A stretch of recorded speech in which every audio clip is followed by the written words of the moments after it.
Hello everyone, I hope everyone's doing well.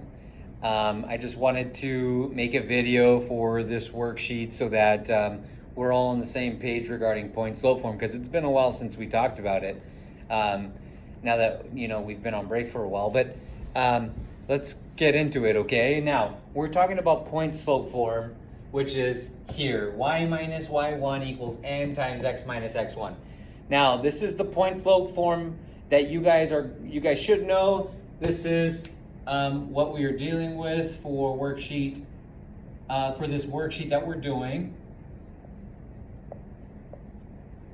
Okay, and you guys can see that I have indicated y1 and x1 in blue. This is where we're going to substitute in our x and y values when we find them. We should all know what that represents. M represents the slope, rise over run. This is how we move on a graph, right? These are all the pieces of knowledge that we do have for slope. So let's get into the example that I'm going to show you guys that you're going to be able to use to take and assist you with the worksheet that you're doing now. Okay, so if I want to write an equation in point slope form, and let's say that the question gives me what my slope is, in this case it's going to be -9, is what m equals. And then it tells me that 3, 4 is a point on the graph. Okay, so we need to determine what information is provided to us, what do we need in order to make this equation in point slope form. And remember, just like in class, we always look at the form. What is it called? It's called point slope form. We need two things. We need a point and a slope. Luckily, this question gives me a point and a slope. This is all we need. We can go in and start substituting in all of our information.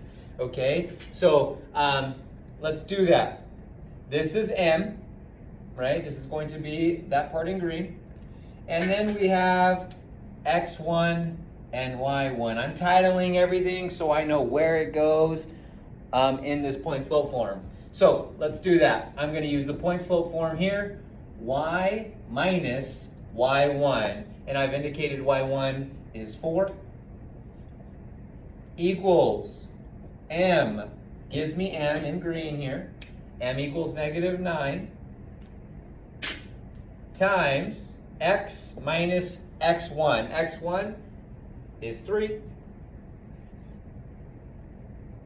And I have put this in point slope form.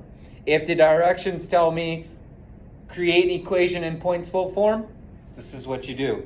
You stop here. This is your answer because this is point slope form.